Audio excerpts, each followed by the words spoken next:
I'm Mark. And I'm Josh. And this is Alter Ego Comics TV for the week of December 7th, 2011.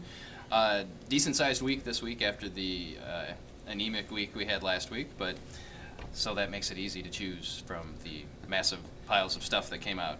Kick things off with Defenders #1, written by Matt Fraction, art by Terry Dodson. And this actually is somewhat of a sequel to the Hulk storyline in Fear itself. Actually, it is a sequel to the Hulk storyline in Fear itself.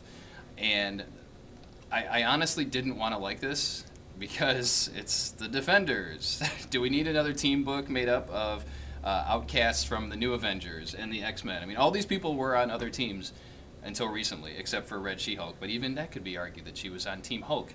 But it's nice to see them, at least the original Defenders, back together again. Doctor Strange, Silver Surfer, Namor, and Bruce Banner. And you toss in Iron Fist and Red She-Hulk, and you got a party. And it was a fun read. I'm looking forward to the next issue. One of the things that they did at the bottom of each page that kind of was a throwback, you can't see this, so I shouldn't even show you, throwback to Marvel Comics of the 70s and 80s, more the 70s. There are little blurbs on the bottom of every page. And some recommend other books, some are hints at future storylines in Defenders, some say continued after next page, and I really like that. That made me smile. I would love to see that across the Marvel line as a whole. So Defenders, while, again, I was tentative to pick it up, I was glad that I did, and I really enjoyed it. All right, kind of a throwback. We've got Fantastic Four 600. What? That book came out like almost a month ago. Well, we keep selling out of it, and we haven't had a chance to have it in stock and tell you about it, so now I'm going to. Fantastic Four 600 is the first issue of the returning Fantastic Four series, also written by Jonathan Hickman, who's been writing the FF series and knocking it out of the park. And in here we have a huge 100-page giant.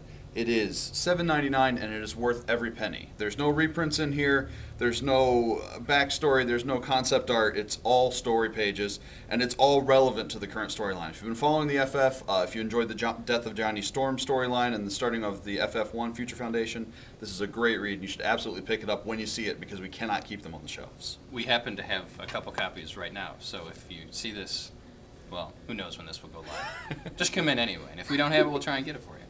Amazing Spider-Man 675. My love affair with Amazing Spider-Man and Dan Slott continues. I don't think a month goes by when this isn't in my top 5.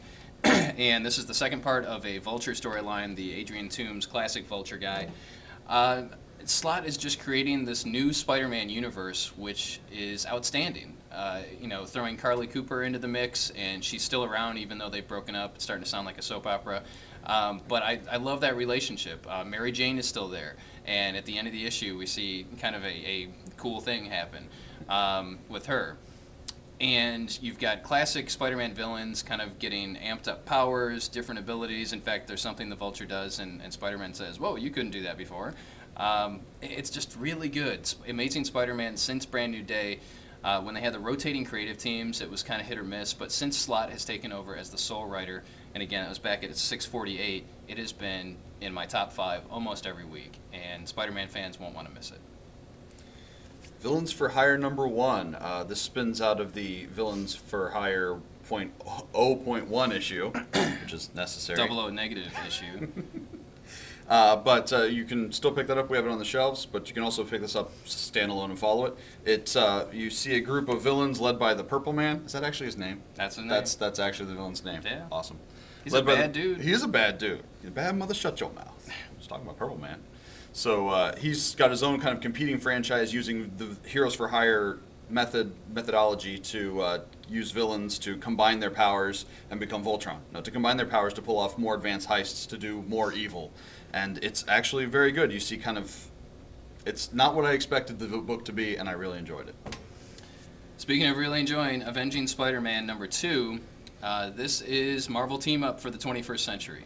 It's Spider-Man and, Hero of the Month, or Hero of the Story Arc. In this case, it looks like this is a 3-issue story arc. It's Spider-Man and Red Hulk fighting Moloids and new big bads in the Mole Man's underground kingdom. J. Jonah Jameson is in here in rare form. The artwork by Joe Madura is outstanding, worth the price of the book alone to see Joe Mad back on a monthly book. And written by Zeb Wells, who does a lot of work with Robot Chicken. Last month, the first issue was in my top 5. You may have overlooked these when you're in the store because they're polybagged and you can't flip through them. If you would like to see one, we will gladly open it for you, and you can flip through it because the artwork is awesome. This is a fun book. There's a lot at Marvel. There's a lot at DC, which is very dark, and that appeals to a lot of people, myself included. I want to see books like The Punisher and a dark Batman story, but this is a fun Spider-Man book, and everyone should be reading it. If you recall back in the day with the classic Ninja Turtles, one of the things they did that was a little unusual was they had what they called micro-series, just one-off issues on of each character. There's Michelangelo, Raphael, they ran through all the Turtles. And we got that back with the new series, and it's very good. It kind of picks up where the current series left off, but you get a one-shot that follows pretty much solely Raphael, and it continues the tradition of these new comics being awesome. That is all. On the trade paperback format, or front, we've got Criminal, The Last of the Innocent. This is Criminal Volume 6, and you don't have to have read any of the previous Criminal volumes to read this. It's written by Ed Brubaker, art by Sean Phillips. And Brubaker, if you're only reading his Captain America stuff or his Marvel stuff, you're cheating yourself, because this is his creator-owned imprint line from Marvel and their Icon line, and it is outstanding. Again, no prior knowledge of the series required going in. It's a crime noir story set in the 1980s. With a group of people that very much resemble the Archie gang of Archie Comics, not the old Western gang. But and the flashbacks to the 1950s, they're actually drawn in the Archie style, kind of, sort of. So Phillips really outdoes himself by drawing two different styles in this book.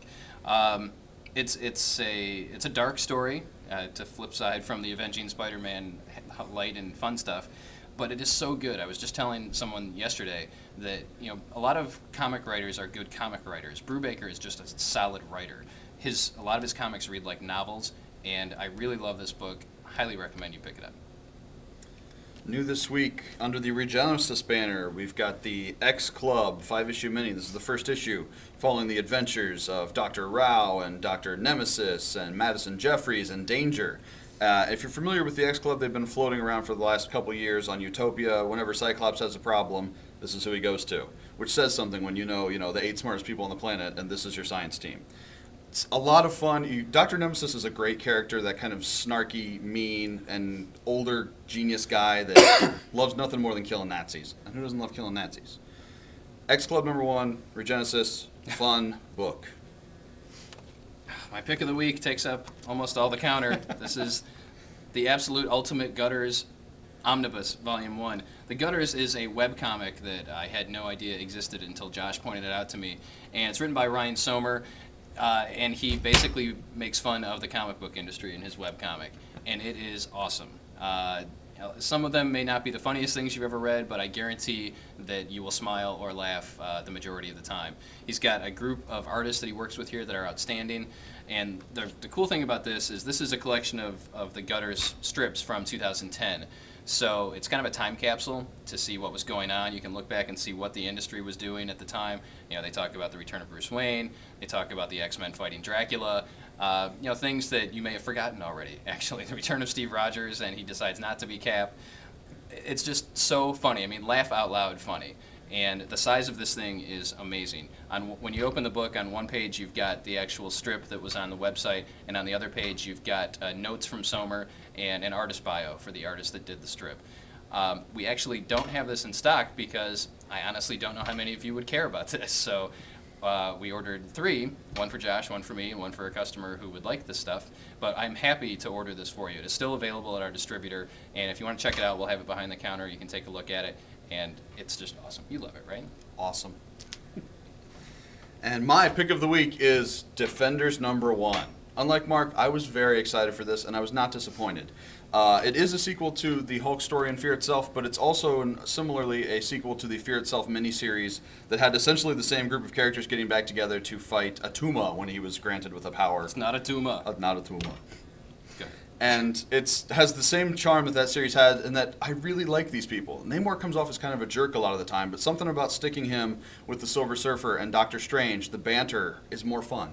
And you're bringing in Iron Fist, who's relatively new to the team, and slightly to disagree, Bruce Banner's not actually on the team or in the book. He's in the book. Well, Bruce isn't in the book, but Hulk and Bruce have been separated since the end of Fear Itself. So, anyway, but it definitely. I didn't read that part.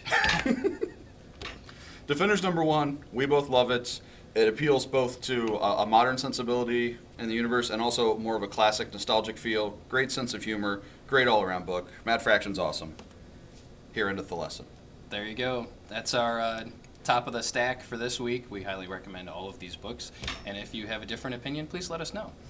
Leave us some comments or questions below. We'll be happy to answer those and respond. And as we get closer to the holidays, I want to wish everybody a happy holiday. If you're local, please come in and buy some stuff for your friends, family, nieces, nephews, kids, grandkids, yourself, Your enemies? spouse, whatever. We've got stuff for everybody. And thanks for watching. We'll see you next week.